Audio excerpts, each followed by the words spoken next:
Madame, Monsieur, bienvenue à Métro News. Les titres qui seront développés en ce journal.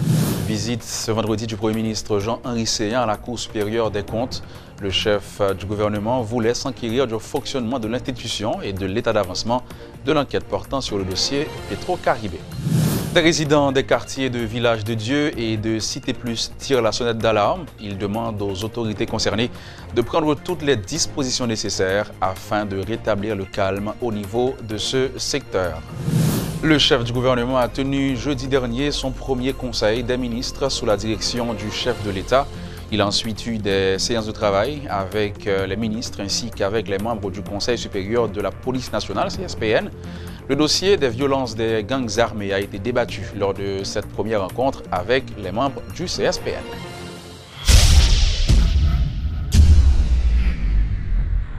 Vivez l'expérience BNC. Bienvenue à la BNC.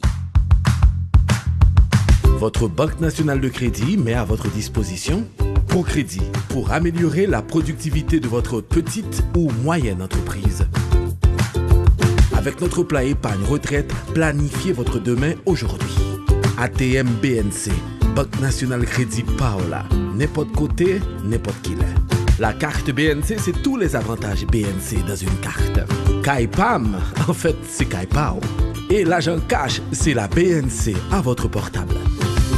BNC, l'expérience au service de toutes les générations.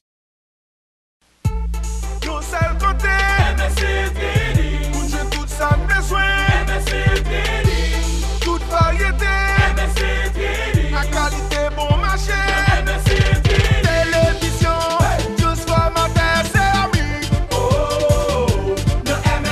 état métallique, toute gamme matériel électrique, tout gros business, toute compagnie, son seul côté où vous voulez acheter. Le MSC Trading, Wabjun Coblin, Swagas, Simons, Sablé, Abracol, Elmer, Gerber, plus le MSC Trading. Plus d'informations, relais 36 62 08 08. MSC Trading, plus pour moins. Le Premier ministre Jean-Henri Séan a rendu une visite de courtoisie à la Cour supérieure des comptes ce vendredi pour s'enquérir du fonctionnement de l'institution et de l'état d'avancement de l'enquête sur le dossier Petro-Caribé. Il a promis tout son soutien au Conseil afin de permettre à cette affaire d'aboutir. Le Conseil du CSCCA n'a formulé aucune demande spécifique au chef du gouvernement, mais entend faire appel à lui si les moyens venaient à manquer, selon son président Harold Ely. Le Premier ministre haïtien Jean-Henri Séan a rapidement constitué son équipe de proches collaborateurs afin d'avoir dans un bref délai le contrôle de l'administration. 48 heures après son investiture, M. Séan avait pris part à son premier conseil des ministres sous la direction du chef de l'État. Il a ensuite eu des séances de travail avec les ministres ainsi qu'avec les membres du Conseil supérieur de la police nationale. Les dossiers sont nombreux et sont tous prioritaires. Le dossier des violences des gangs armés a été débattu lors de cette première rencontre avec les membres du CSPN. L'ex-ministre des Sports, M. Jimmy Albert, qui fut ministre sous l'administration de Martelly, est le nouveau chef de cabinet du Premier ministre. Parmi les autres membres du cabinet du Premier ministre Jean-Henri Séan figure l'ex-PM Jean-Marie Cherestal, ancien ministre de la Planification et chef de la primature sous l'administration de Jean-Bertrand Aristide. M. Cherestal est l'un des leaders fondateurs du Parti Pont, proche de Famille Lavalas. L'ex-ministre des Finances, André Lemercier-Georges, est également membre du cabinet particulier de Séan. Maître Georges connaît bien la primature. Il fut chef de cabinet du Premier ministre Enex Jean-Charles. Le journaliste Dali Vallet, qui fut conseiller du président Jocelyn Privert, et Guy-Serge Pompilus sont également membres du cabinet particulier du Premier ministre Jean-Henri Séan. Des personnalités d'horizons politiques divers composent ce cabinet et en apparence qui paraît hétéroclite. M. Séan, ancien candidat à la présidence, était réputé proche du secteur Lavalas. Les critiques fusent de toutes parts sur le chef de la villa d'accueil. Il est désormais dans le collimateur des partis politiques de gauche. Ces dirigeants ont pris leur distance avec le nouveau chef du gouvernement qu'ils accusent d'être un pion visant à saper la mobilisation populaire. Les individus armés continuent d'imposer leur loi dans la zone de boulevard Harry Truman à hauteur de Village de Dieu et de Cité Plus. Tirs d'armes automatiques, décès par balles perdues de paisibles citoyens. La situation autour de cette voie, donnant accès à au moins 4 départements, devient de plus en plus fragile. Paniqués et traumatisés, les riverains de la 3e circonscription appellent les autorités étatiques à l'aide afin de ramener la paix dans cette zone. Écoles, petits commerces, circulation. Notre collaborateur, Luxon Saint-Ville, est allé à la rencontre d'une population totalement terrorisée par les chefs de gang. Selon ce reportage.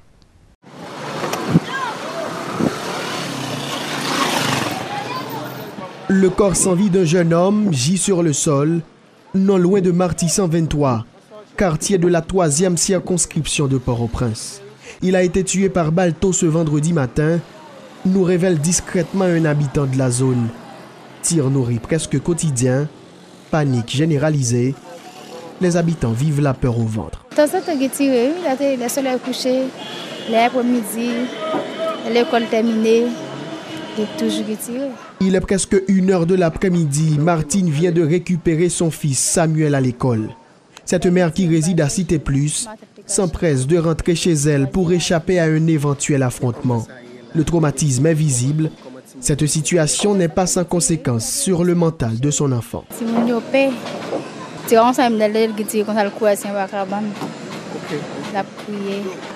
qui l'âge, monsieur? 4 ans. Elle a tiré pour ça, ne pas se deux, non? On donne noté.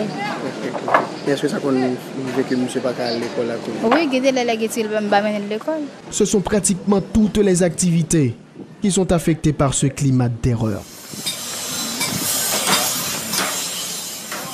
Dans cet atelier de ferronnerie, nous rencontrons ce jeune homme qui habite la zone depuis son enfance. La tension qui y règne depuis plusieurs semaines éloigne ses clients habituels. Il y a quelques clients qui sont passés, ils font un point soudi, ils font 50 gouttes, on 100 gouttes pour me bailler madame manger. Mais dis-moi que zone n'a pas ça, elles sont en blé là, mobile ça me fait manger. Dis-moi qu'il finit qu'on y a la mouche tape garder, on sans faire rien. Ça fait un pile impact sur nous qui vivent dans la zone là. Le petit commerce, un autre secteur victime de ce climat d'inquiétude. Au marché public situé à la 2e avenue Bolos, marchands et clients sont peu nombreux. Face aux risques grandissants, les commerçants demeurent sur le qui-vive et sont prêts à s'enfuir à tout moment. Non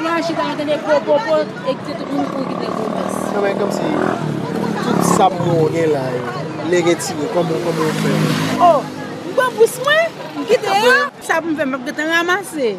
Ça on a les bails là fait un petit temps. Baisser, retourner venir ramasser ce jour, nous pas jeune. Depuis autant de tirs, il va venir, non? OK. On vient de depuis tirer. Depuis autant de tirs, on a besoin de grand monde, mais paralysé. Ces habitants lancent un SOS aux autorités. C'est l'État pour prendre ça en main. Et c'est concerné qui était la police, qui était président, qui était ministre, qui était parlementaire, sénateur, député, pour qu'ils mettent tête ensemble juste pour ça capable suspendre, il tape mieux. Dans chaque bloc, il faut que tu mettes un centre professionnel, il faut que tu mettes un centre de santé, il faut que tu mettes des structures tout bon frère. Ça veut dire, voyez les gens qui comptent pas la monde, elle parle avec monsieur qui a des amis. Pour me ça manquer dans zone bola kayo pour mettre pour quitter pour l'esprit venir en paix pour population venir en paix lui-même. Durant notre visite ce vendredi, aucune patrouille de police n'a été remarquée dans les zones dangereuses. Les chefs de gang lourdement armés font la loi. Passagers et automobilistes essaient de plus en plus d'éviter le boulevard Harry Truman qui est devenu presque désert ces derniers jours. Traumatisés, des riverains tentent de fuir ces quartiers pour échapper à la terreur.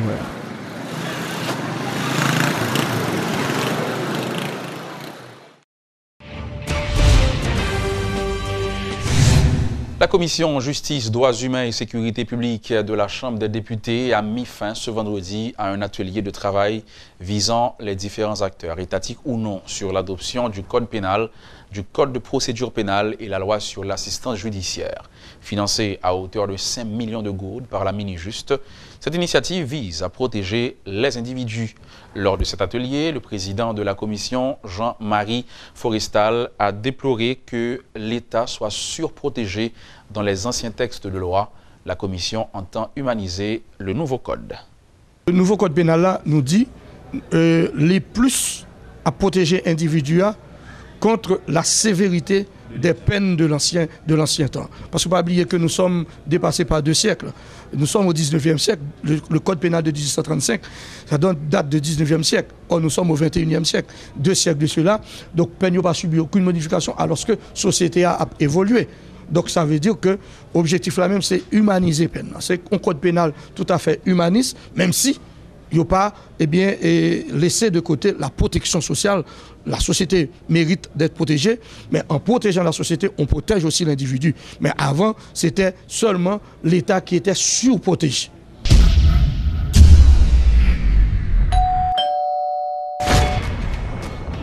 C'est même qui travaille BUH, boss. Non, monsieur, je suis livreur. Waouh! Nouveau catapus BIH ça. Merci! Allons BIH ça. Depuis l'agron produit, c'est que c'est équipement qui fait gol. Oh oui, chérie, c'est ma nouvelle catapus. Qu'on a me sentir plus en sécurité. Kaido, boss.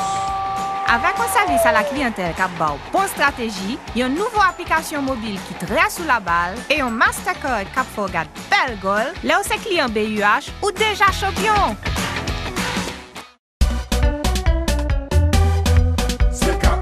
Pour qu'a choisi parmi plus que 15 000 articles nous avons pour offrir ou à joindre depuis ces matériels pour quincaillerie, plomberie, électrique, sanitaire, bois. C'est qu'à représenter un pile gros marque international qui gagne dans le pays. Tant que frigidaire pour électroménager, à trouver une plus gros marque outils qui gagne dans le monde. Dans sa fait construction, prix, qualité et assortiment, CK Hardware, c'est mettre question. Pour plus d'informations, relais-nous dans 88 33.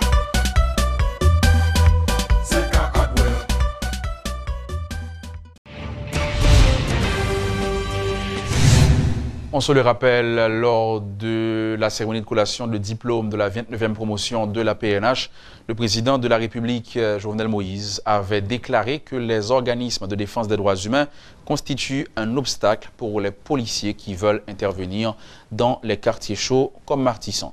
Pour faire le point sur cette déclaration, nous avons avec nous le secrétaire général de la plateforme des droits humains POHDH, Maxime Roni. Joseph Maxime Roni, bonsoir, bienvenue sur Métropole. Bonsoir, c'est un plaisir pour nous sur Métropole avant. Voilà, nous, Dili, président Dili dernièrement, mais ce n'est pas lui seulement qui dit, la plus fois nous entendez des commentaires qui expliquaient que la police n'a pas fait travailler bien parce que n'importe ça qui arrive doit humains sous doyo. Le président reprend. Comment déclarer ça tombe dans les oreilles, Maxime Roni? Ok, pour nous expliquer la société d'abord, insécurité à s'allier, insécurité à son fait social, c'est un événement qui est inhérent à toute société. Et dans toute société, il y a une insécurité comme un fait social, mais dans toute société, il y a des institutions qui sont placées pour intervenir sous question. Mais les institutions placées pour intervenir sur question de sécurité, il y a un ensemble de règles que la Convention des Nations Unies, toute convention que d'accord, comment pour faire tout. Le problème qui est nous ici vis-à-vis de la question de sécurité, l'institution qui est là pour intervenir dans la question de sécurité, ils ont politisé d'abord. Ils ont politisé dans le sens que c'est pas, ils sont pas neutres, ils sont pas libres pour faire travail. Et nous-mêmes, comme organisation de droits humains, comme chien de garde, nous avons veillé pour nous, est-ce que chaque intervention policière qui fait, est-ce que vous respectez les règles? La police intervient au côté, par exemple. On directeur de l'école a 20 à 30 ans. Si vous pour maltraiter, pour battre, ou pas capable de pour battre, c'est le problème, c'est que l'insécurité est là comme fait social. Puis il faut chef bandit. D'ailleurs, tout le monde connaît un gros chef bandit notoire que les têtes de arrêté. Il y a une intervention qui est faite auprès du cabinet d'instruction. Il relâché comme un innocent. Quelques jours après, nous connaissons comment ça va passer. Ceci, ça me dit fondamental pour tout le monde retenu. Si, façon de déclaration, on a dit, est-ce que les militants doivent ne pas vivre dans la société, mais il arrive que nous n'avons pas de backup, nous n'avons pas de blindé, Puis faut même qui travaille avec nous, yo dans des paroisses, yo a une camionnette, y a une moto. Logiquement, organisation des droits humains pas qu'à compte intervention de la police sous question insécurité. Véritable problème dans ça lié, c'est que en matière d'intervention dans des quartiers populaires, principe la clé, faut qu'on gagne 80, 85%, 90% information ou gagne 10% d'intervention. La société a mis un cob pour renseignement. Cob renseignement, autorité, gagoté entre eux, yo pas voyer dans des CPJ, pas de renseignement fait. M'a un exemple bien simple. En août, moi rencontré un gros chef de gang qui est les têtes calées. Par hasard, dans la zone de Tibonite, on côté que les postes au machin des Salines, pendant m'a passé et puis m'pral mon famille et puis gon neveu qui dit "Oh mon oncle Maxime, c'est tête calée nous autres là." Moi dit "OK, c'est non, il dit c'est Anel, oui nous autres là." Je dis "Oh, Anel." Mais il faut dire me passer pas de Anel qui a problème. Anel qui a problème. 12 août, moi rencontré en dehors machin des Salines, li chita vaguement comme ça et ça qui dit à mon machin, l'homme rivé me ton petit inquiété. Et l'homme rivé m'a mené t'inquiète, il dit non. Le Anel a entré parce que ça qui passé parents gen laissé moun en dehors et la Tibonite. Si il y a information, la police a de renseigner, informer.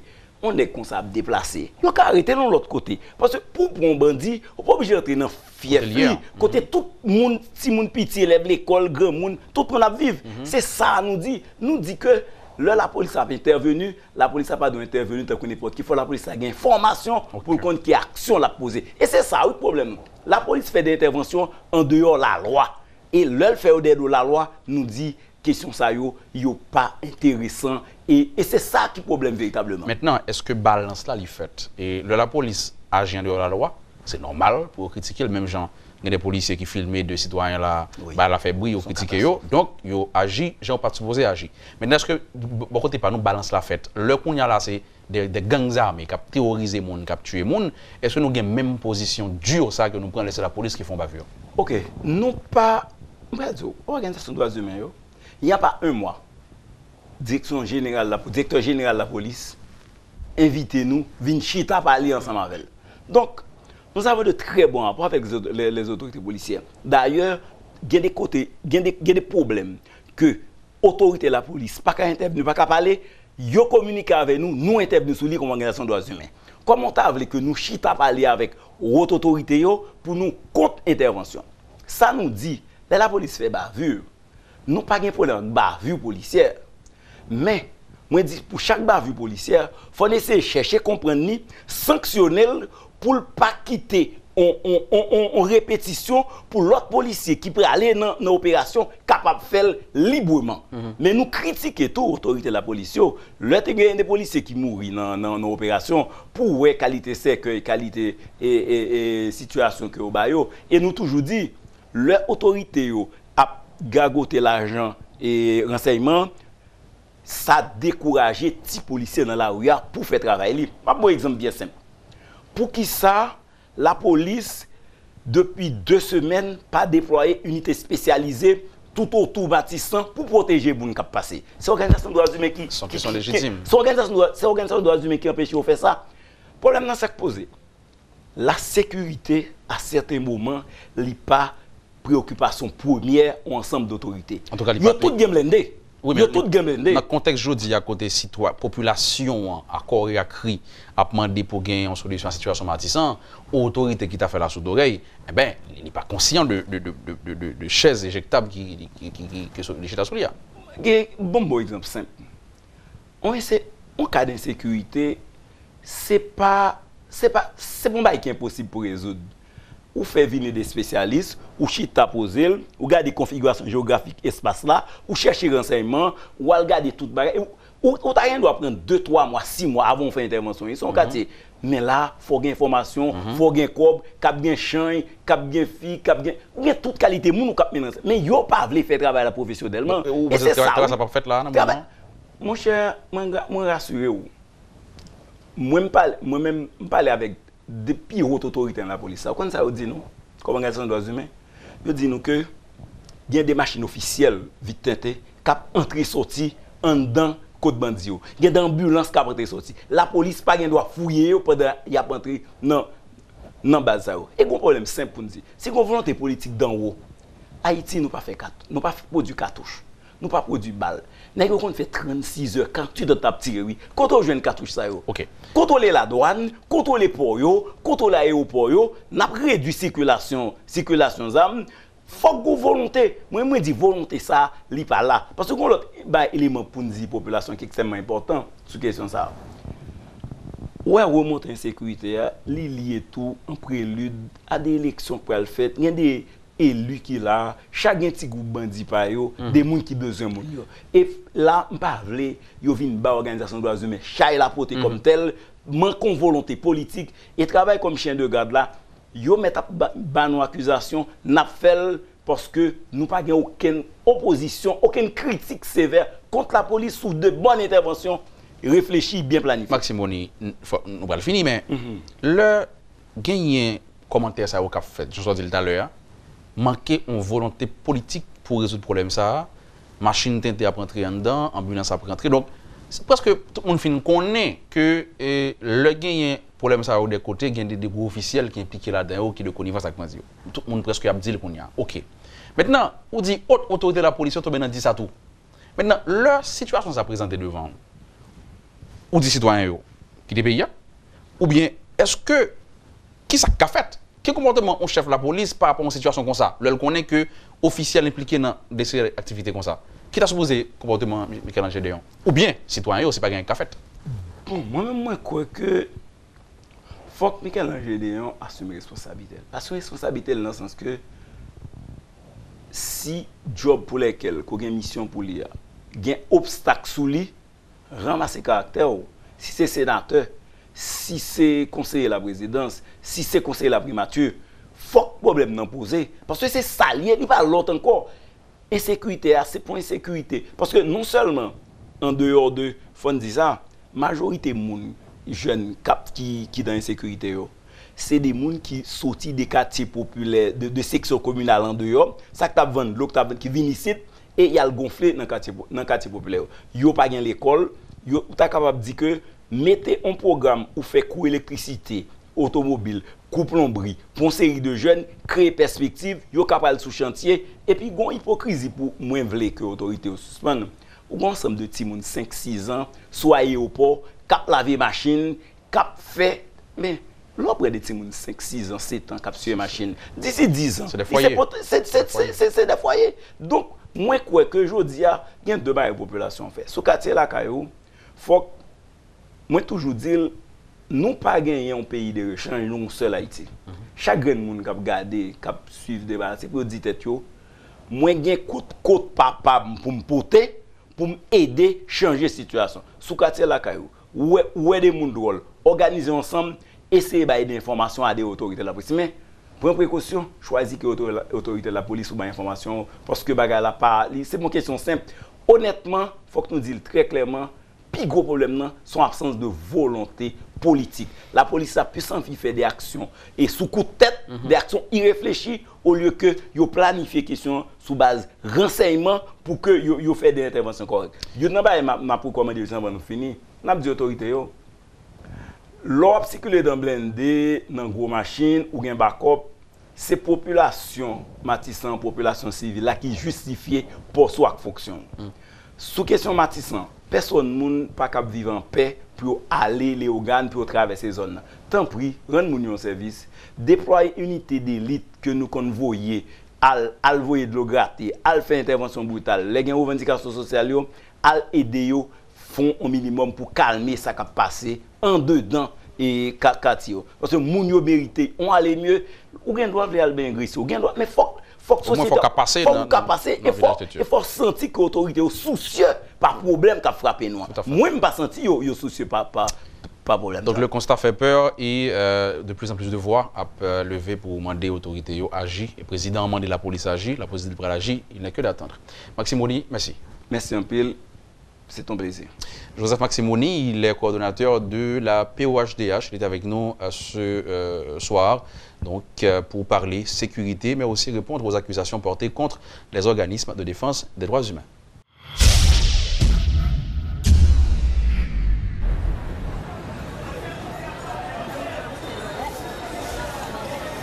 Merci, belle petite maman chérie. Bonne journée. Osman chérie, qui côté vous serez kobo avec lui? Moi-même, ma commet, pas qu'un pile cash sur moi encore. Moi, mettez tout comme moi sous T4 Unibank tout côté ça. Et puis, c'est avec me régler tout à fait.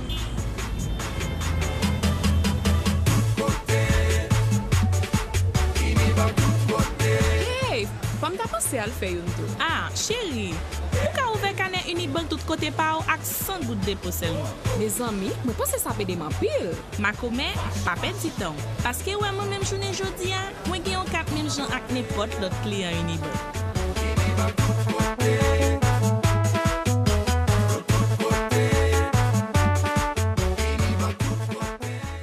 La compagnie Technomoteur est fière de vous présenter les nouvelles génératrices Imoensa. Équipées d'un moteur Yanmar, fabriquées au Japon, les génératrices Imoensa sont puissantes, solides et sont les plus silencieuses dans leur catégorie tout en étant moins chères. En tant que directrice adjointe de Technomoteur, je vous donne la garantie que les génératrices Imoensa vont vous satisfaire, vu leur durabilité et leur prix imbattable. En tant que mécanicien, j'ai constaté que pièces génératrices Imoensa de très bonne qualité. Job PAM, c'est assurer un service après-vente rapide et efficace. 7 sur 7, 24 sur 24. C'est ça tout client cherche. Passez voir les nouvelles génératrices Imoensa de 5 kW à 3 MW à Technomoteur. Technomoteur Building Duval, Gazo, route nationale numéro 1. Téléphone à 28 16 16 88 à 90. Dans Technomoteur, tout client, c'est famille.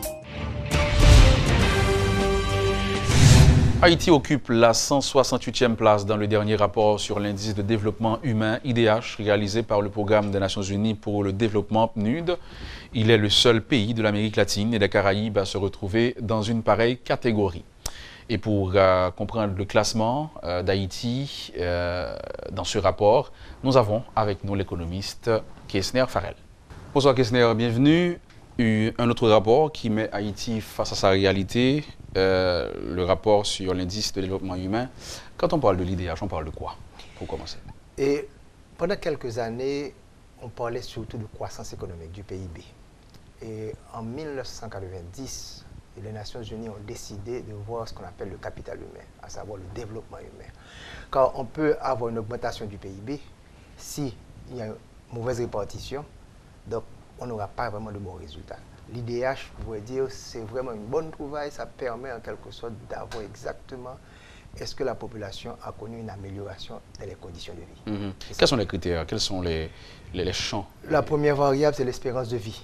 Dès qu'on parle d'espérance de vie, un enfant qui naît au moment où nous parlons en Haïti, un enfant qui naît en République dominicaine.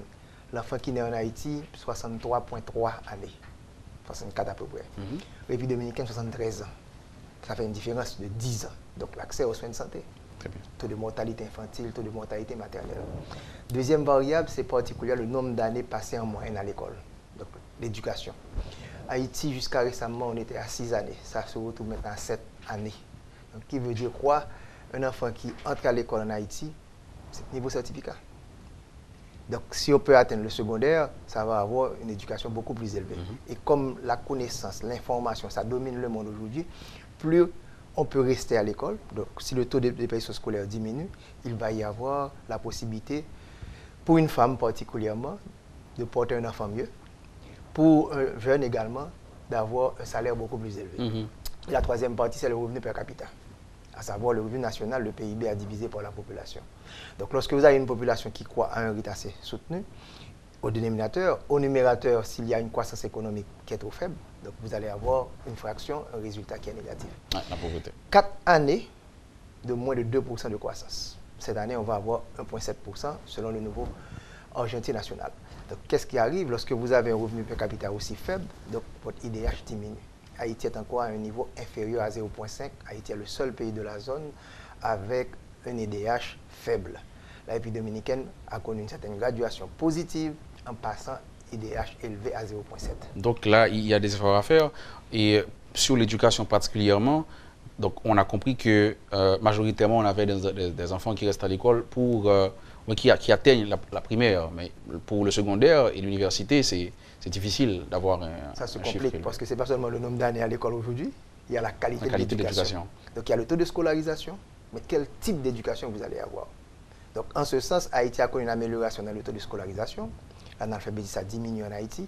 Mais lorsqu'un enfant va à l'école et qu'il sort avec un diplôme de bac, est-ce qu'il y a une qualité? Est-ce qu'il peut poursuivre? Est-ce qu'il va avoir un job qualifié en quelque sorte? Ce sont des ressources humaines qualifiées.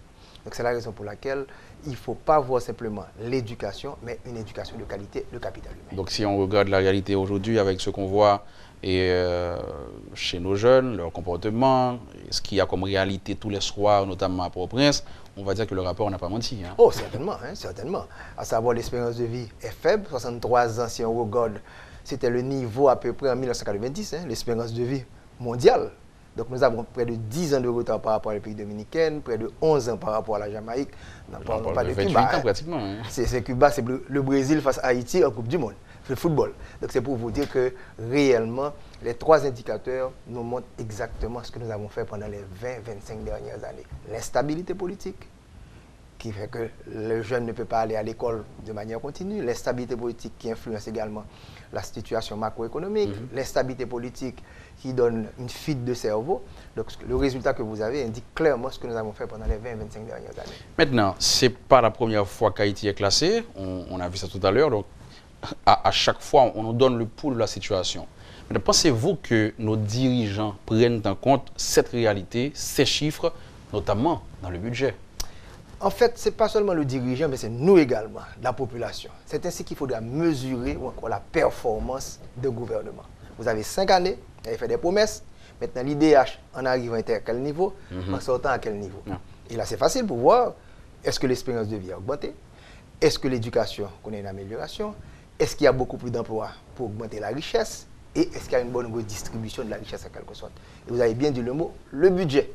Quand c'est le budget qui va nous permettre de voir quelles sont les dépenses, les investissements sociaux que vous allez réaliser. Est-ce qu'il y a accès aux soins de santé? Il y a moins de 40% de femmes haïtiennes qui accouchent dans un établissement de santé assisté d'un personnel qualifié. En 2018. Donc vous allez comprendre que le taux de mortalité infantile, le taux de mortalité éternelle, Haïti a le niveau le plus élevé au niveau de la région. Pourquoi nous ne pouvons pas trouver de bons emplois? Parce que les jeunes, même s'ils arrivent à terminer leurs études, mais quelle qualité d'éducation? Parce qu'aujourd'hui, pour pouvoir travailler, il faut avoir une connaissance réellement extrêmement importante. Donc ce sont des choses qui montrent qu'il faudra qu'il y ait beaucoup plus d'investissements dans le secteur de la santé. Et vous avez pu voir dans le budget rectificatif, le Parlement a réduit le budget alloué à la santé à moins de 6 milliards de gouttes. Donc on ne peut pas avoir beaucoup plus d'hôpitaux ou encore de centres de santé. Les centres éducatifs, c'est la même situation. Les professeurs qui s'en plaignent tout le temps. Donc, en ce sens, c'est le budget qui va nous permettre de voir quels sont les choix budgétaires, car l'argent ou le financement permettra d'atteindre des niveaux de performance beaucoup plus élevés. Et l'IDH mesure toutes ces variables, santé, éducation, emploi. Alors, Jean-Henri Seyan arrive en même temps que ce rapport. Si aujourd'hui, Jean-Henri Seyan a ce rapport sur son bureau, quel devrait être son comportement pour que l'année prochaine, c'est vrai qu'on ne va pas passer à un niveau trop supérieur, mais on n'est pas sur ce score. Je recommandais particulièrement à M. Seyan et son équipe gouvernementale de visiter le rapport EMU 6, qui dit beaucoup de choses sur ce que nous avons là de manière beaucoup plus détaillée. À savoir qu'est-ce qui se passe dans l'éducation, dans la santé, l'assainissement, parce que ça fait partie également de l'IDH. Donc en ce sens, comment on va mettre en place le nouveau budget, qui devrait être totalement différent par rapport au budget rectificatif ratifié récemment par le Parlement. D'ailleurs, ce budget qui sera mis en place le 1er octobre, parce que la Constitution dit si vous n'avez pas un nouveau budget, c'est le budget que vous allez exécuter. Donc, en ce sens, j'espère que le prochain budget qui sera mis en place, qui sera établi par le gouvernement Seyan, sera un budget totalement différent de ce qui s'est passé les 2 premiers ou 3 premiers budgets réalisés par Moïse et Lafont. Alors, différent comment? On va dire beaucoup plus d'argent, une meilleure répartition, plus d'argent pour l'investissement que pour les dépenses courantes. Différent comment? Et particulièrement au niveau des dépenses d'investissement. Okay. Car 144 milliards de gouttes, c'était le budget initial. On a modifié à 145, 144,2, 145,6. Ça fait une augmentation de 1%. Et le Parlement a décidé de ratifier un budget qu'ils ont modifié au niveau du Parlement, avec une augmentation de près de 15% pour les dépenses courantes et une contraction de 15% pour les dépenses d'investissement. Ça veut dire qu'ils n'ont pas appris la leçon des 6 et 7 juillet. Les dépenses courantes, c'est acheter des chaises, des véhicules, payer les salaires, les biens et services, ensuite les subventions et les intérêts de la dette. Donc ça a augmenté de près de 15%. Et l'investissement, on parle des routes. Le trésor public, on revient encore à la santé, espérance de vie, l'éducation et tout ce qu'il y a comme environnement, comme assainissement, contraction de 15%. Les biens et services représentent 25,5 milliards de gouttes. Les subventions représentent 13 milliards de gouttes. C'est très proche du financement des investissements sociaux dans le budget à 14 milliards de gouttes. Donc les choix.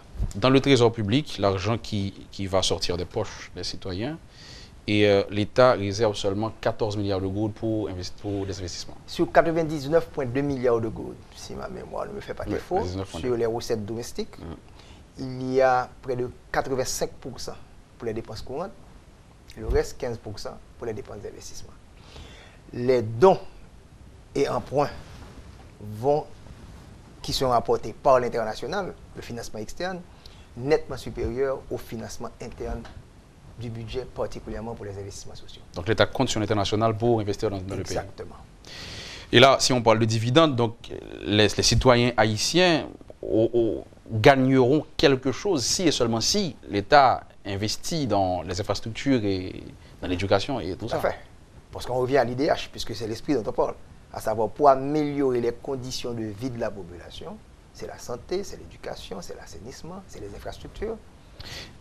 Question Farel, pour terminer, vous analysez le budget, ça fait un petit temps dans ce pays. Donc, ça. Beaucoup de temps. Beaucoup de temps, je veux dire. C'était pour être gentil, bien sûr. Donc là, maintenant, qu'est-ce qui pourrait expliquer ce choix? Pourquoi aucun gouvernement ne peut faire ce virage, ne peut faire cette rupture, et changer de façon de faire et proposer un budget qui reflète la réalité, qui pense à ses citoyens, qui priorise le côté social? Qu'est-ce qui empêche ça? C'est comme l'éducation, ça prend du temps. Hein? Avant de pouvoir venir ici vous exprimer, vous avez été à l'école d'abord, maternelle, primaire, secondaire, université. Donc ça fait beaucoup de temps. C'est la même situation. Ça a pris beaucoup de temps pour que les gens aient pu comprendre finalement que cet outil, c'est un outil extrêmement important. Le budget d'abord est un instrument politique. Ça a commencé depuis l'année dernière, avec le fameux budget entre guillemets criminel. Et cette année encore, 6-7 juillet, il y a encore du budget. Tout à fait. Car, vous vous rappelez très bien, c'est 19,9 milliards de gouttes que le gouvernement comptait avoir à partir des taxes sur les produits pétroliers. Et la population, le 6 juillet, a fait un budget rectificatif. A décidé que... Ils ont rectifié de près de 19 milliards de gouttes, ce qui a poussé le gouvernement à modifier tout ça. D'ailleurs, vous vous rappelez très bien, le budget 18-19 a été rappelé par le gouvernement parce que le déconseiller a fait savoir que les dépenses non essentielles étaient trop importantes dans le budget. Donc, en ce sens, je crois que les gestes... Donc, il a fallu 6-7 pour qu'ils comprennent qu'il y avait trop de dépenses non essentielles dans le budget. Bon, voilà. Et maintenant, ce qui se passe, il y a l'affaire Petro Challenge, mais il faut bien comprendre que ce qui se passe actuellement, avec les 20 milliards de gouttes, je dois présenter mes compliments au ministre des Finances qui a eu le mal courage de mettre dans son discours des informations extrêmement importantes, en nous disant que le PIB va croître de seulement 1,7%. On parle de Ronald Décembre, nouveau ministre. Merci. Il va y avoir un taux d'inflation près de 15%. Et il nous a fait savoir que le financement monétaire du budget est de plus de 20 milliards de gouttes, sans mettre, en prenant en considération encore certaines autres dépenses de l'État. Donc, les 70 gouttes que nous avons pour le dollar américain, ça s'explique par ce financement monétaire. Donc, en ce sens, il est important que le gouvernement séant puisse prendre le taureau par les cornes pour dire comment on va améliorer les conditions de vie de la population.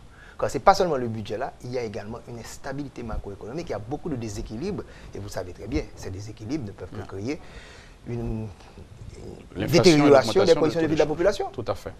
Et là, Ronald Décembre qui dit les choses clairement, et il a fait un certain nombre de promesses. On attend à l'œuvre, notamment le budget 18-19 sera, et je dirais, son premier examen. Mais là encore, je pense que le budget participatif, j'espère que M. Séan va ouvrir pour permettre que plus de personnes puissent, dans les différents secteurs, discuter de tout cela. Vous avez posé la question, pourquoi ça a pris tant de temps pour que les gens puissent comprendre l'importance du budget. Mais ce qui se fait, les gens sont dans la rue maintenant.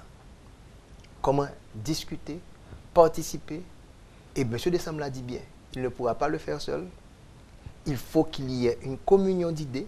Donc il faut ouvrir, pas simplement à travers quelques postes ministériels, mais qu'il y ait un vrai débat, que la population puisse s'engager, car le gouvernement ne pourra pas le faire seul. Tout à fait. C'est la participation de chacun pour sortir de cette situation extrêmement difficile. Merci Kessner Farel. Toujours un plaisir. PDG du groupe Croissance, Kessner Farel, qui était avec nous pour parler budget, IDH, indice de développement humain. Vous l'aurez compris, il nous reste beaucoup à faire, mais aussi les citoyens sont concernés.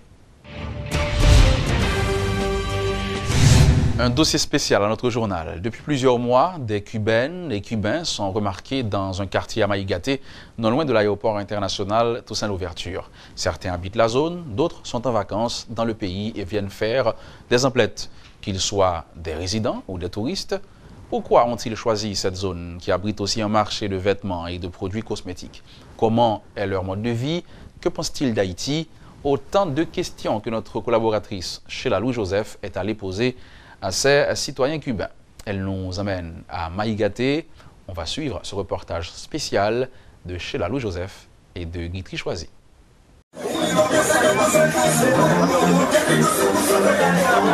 À 5 heures de l'après-midi, des refrains espagnols sur un rythme de reggaeton résonnent. Ici, le drapeau cubain, des graffitis à l'effigie de Che Guevara sautent aux yeux dans une ambiance cacophonique où la langue de Cervantes s'impose. Nous ne sommes pas à La Havane, mais dans la modeste rue Nabissan près de l'avenue Maïgaté, partiellement habitée et fréquentée par des Cubains. Résidence familiale, restaurants, boîtes de nuit, les Cubains disposent de presque tout. Depuis quelques années, ils ont élu domicile dans cette rue qui sert aussi de débouché sur Delma 33. La communauté cubaine s'agrandit tout en se créant une place au sein de la société haïtienne. Heureux et fier, Carlos vit dans ce quartier depuis 5 ans. Haïti est un pays merveilleux. J'aime être en Haïti et je resterai ici définitivement. J'ai mon travail, ma maison, une partie de ma famille est avec moi et nous nous sentons très bien dans ce quartier. Je parle un peu le créole, je peux communiquer plus ou moins avec les Haïtiens et c'est un peu comme une seconde famille. Et alors que des Haïtiens quittent le pays par milliers pour aller s'installer ailleurs en quête d'une vie meilleure, Carlos ainsi que d'autres Cubains ont choisi Haïti. L'entrepreneur, âgé d'une 40aine d'années, a ses propres raisons. Nous sommes venus en Haïti avec pour objectif principal d'aider le peuple haïtien en matière d'éducation pour faire prospérer leur économie et contribuer au développement du pays. Nous essayons de leur apprendre les coutumes cubaines et nous ramenons les coutumes haïtiennes à Cuba afin d'approfondir la relation entre les deux peuples. C'est comme cela que l'on parvient à échanger nos expériences et nos coutumes. Et je crois que c'est très bien pour les deux pays. Entre le partage d'expériences et les échanges de culture, ils sont nombreux les touristes cubains à circuler dans cette rue qui abrite aussi un grand marché public. Pas un jour ne passe sans les remarquer faisant des emplettes ou tout simplement rendant visite à leurs compatriotes. À chacun son expérience. Je suis professeur à l'université, je connais bien l'histoire d'Haïti. Je suis de passage ici pour seulement quelques jours et je fais du tourisme. Je suis dans ce quartier parce que c'est beaucoup plus calme, moins congestionné et aussi parce que la culture cubaine y est présente. Ici, le commerce est moins intense et c'est plus commode. Moi, j'ai laissé Cuba depuis 1 an. Je suis venu découvrir Haïti. C'est une très belle culture. Ici, j'ai tout ce dont j'ai besoin. Il ne me manque rien. Si certains sont en Haïti pour la première fois, d'autres sont des habitués. Quel que soit le cas de figure, ces citoyens cubains ont leur impression d'Haïti. Je pense que tout est bien ici, mais du côté du gouvernement, ils doivent faire quelque chose pour maintenir la propreté. Mais les gens sont bien. Les Haïtiens sont de bonnes personnes. Mais comme je disais, le gouvernement n'en fait pas assez pour eux, notamment pour les enfants. Il y a une carence du côté du gouvernement. Tout est bien, très bien. Les Haïtiens sont de très bonnes personnes. Ils sont agréables et amicaux. Ils sont tous bien. Haïti est un très beau pays. J'aime parce qu'il est magnifique. Il me plaît. À ce sujet, les opinions divergent. Une touriste cubaine frisant la cinquantaine ne mâche pas ses mots pour exprimer son ressentiment par rapport au pays. La situation est difficile en Haïti. C'est dur. Il y a beaucoup de choses, mais il manque beaucoup aussi. Les rues sont pleines de gens qui les salissent. Elles sont très sales. Je n'aime pas ça. Je n'aime pas ça du tout. C'est ma première visite en Haïti pour connaître et découvrir ce pays, sa culture, mais la situation et la vie sont difficiles ici. Tout est très difficile. Ce peuple a besoin d'aide. Cubains et Haïtiens, deux nations différentes qui cohabitent dans cette zone depuis des années. Fort de cette considération, l'un a besoin de l'autre, si l'on en croit ces marchands. Dans le marché, nous vendons tout ça qui est besoin, tout ça nous connaissons dans la nécessité, nous allons chercher le poté pour eux. Ça demande nous chercher nos potés pour eux. Moi, je vends tennis, soutien, je vends valise, je vends rideau, ça me joue prend. Qui est vraiment pas fait nous, et fait nous bien. Nous n'avons pas de grâce problème à Cuba. Il y a une centaine d'années, les Cubains étaient nombreux à Port-au-Prince. À cette époque, ils possédaient le quasi-monopole dans la cordonnerie et la confection, mais cette communauté s'est dispersée au cours du temps. Aujourd'hui, rue Nabissan, on assiste à sa renaissance. Elle cohabite paisiblement avec le voisinage et semble se renforcer davantage chaque jour. À noter que plus de 2000 Cubains résident actuellement dans le pays.